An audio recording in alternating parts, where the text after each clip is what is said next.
and era ended on September 8, 2022. At the age of 97, Queen Elizabeth passed away.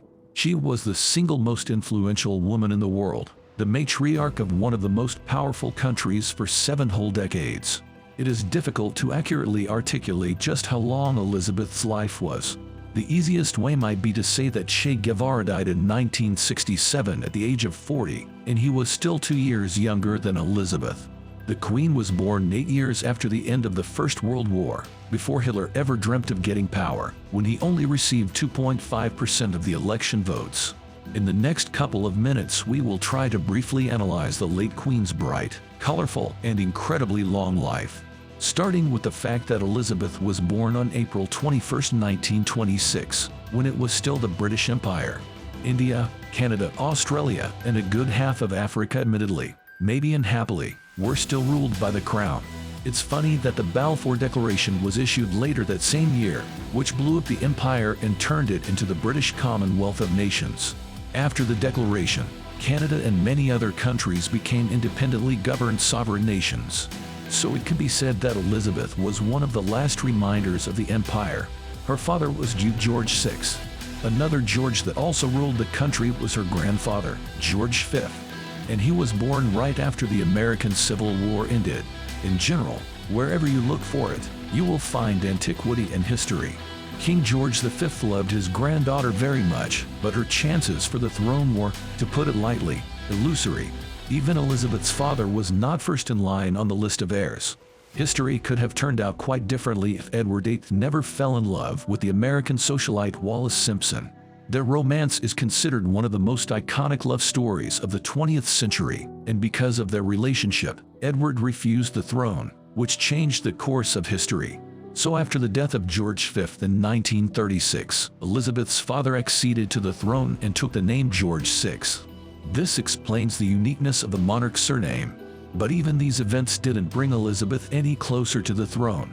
After all, the king had a brother, Henry, whose family could go on to receive the crown.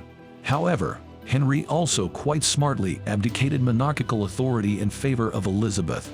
So, in 1937, an 11-year-old girl realized that she would become a queen. Fortunately, George VI gave her plenty of time to grow up. With him, Britain would go through the World War II and the collapse of the empire.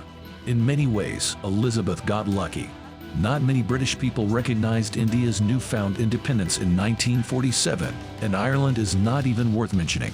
Just after World War II, the world watched the empire disintegrate right before their eyes.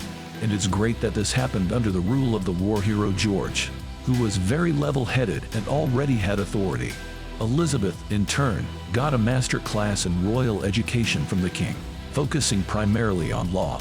In 1940, as a 14-year-old, Elizabeth addressed the children of Britain with words of support. And a little later, at 17, she assumed the position of advisor. Her biography often mentions that she served in the army, but that isn't entirely true. She only belonged to the ADS unit, where she would occasionally have to drive ambulances and repair them. It's quite difficult to say how much truth is in the stories of her time served, and how many of the photos from the time were staged. We only have the anecdotes of her peers, who say she was never afraid to get her hands dirty and help. Unfortunately, her sick father also needed help. In 1951, George VI was only 56, but the stress of war, smoking, and other royal responsibilities unfortunately led to his rushed and untimely demise. It was this very year that Elizabeth began to fulfill her role as the monarch. Officially, it was on February 6, 1952. There's a sad, but also somewhat funny story connected to this. King George seemed to be healthy and was feeling well, so Elizabeth and her husband went on vacation to Kenya. They stayed at the famous and colorful Tree Tops Hotel, built onto the tops of the trees of Aberdare National Park. From this a famous saying was born.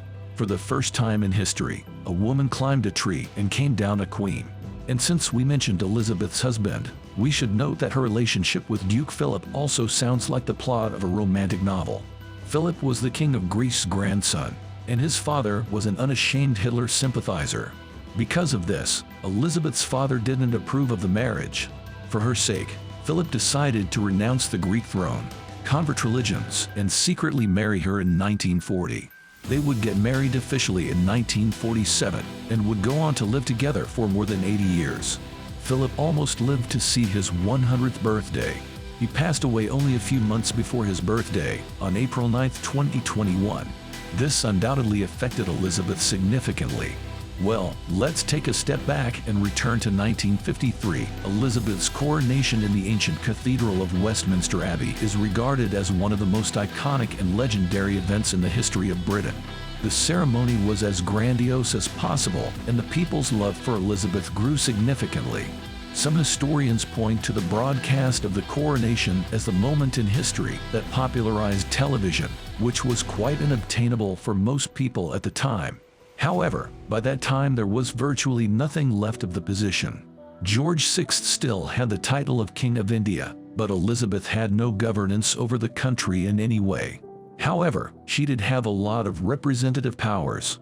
In her first years as queen, she arranged a global tour of diplomatic meetings and official visits.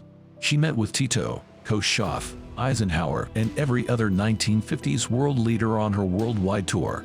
She was even seen with Marilyn Monroe.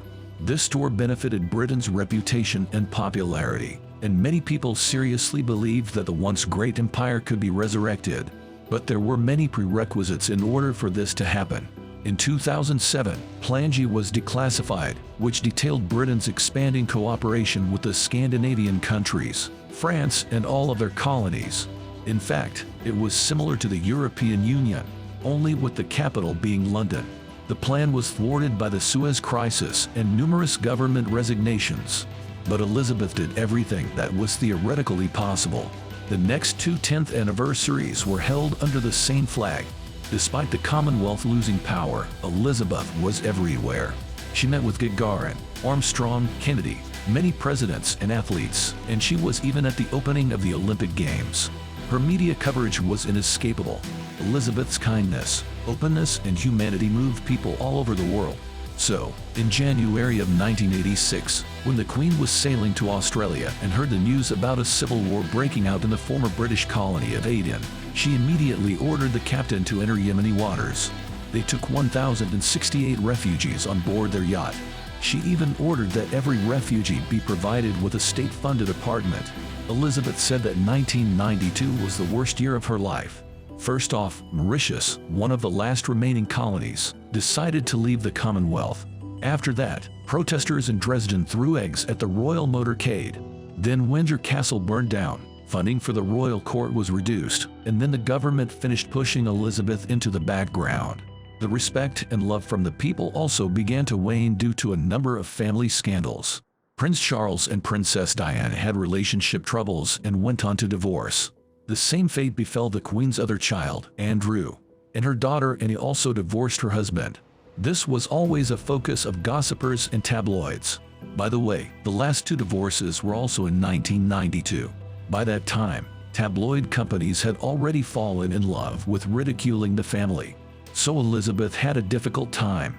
The modern era is when the monarchy was finally pushed into the background. The Queen did not support the invasion of Iraq and Afghanistan and repeatedly disagreed with the government.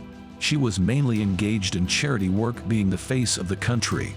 It's scary to think about, but barely any adults today have parents or even grandparents that were born before Elizabeth was already queen. Everyone was used to her being Britain's immortal matriarch, but as we know, death comes for everyone. There have been reports about the Queen's health problems for a while now, but still, everything happens so quickly. Britain's national anthem will have to be updated because the Commonwealth has a king now instead of a queen. Charles, born in 1948, was Elizabeth's first son. According to tradition, men with the names of previous kings have to change their name. So, in only one day, Charles became Charles III. He's already 73. And it shouldn't be such a surprise to hear that he holds the record for waiting the longest amount of time before being crowned. Will something change politically? Theoretically, there should not be any changes at all. The monarchy's last crumbs of power were taken from them 10 years ago. And Charles is not the young and energetic leader necessary to wage wars. This is a story for another day. Well, we should say goodbye to Elizabeth, record holder for time spent on the British throne, and an entire era dies with her. See you soon, friends.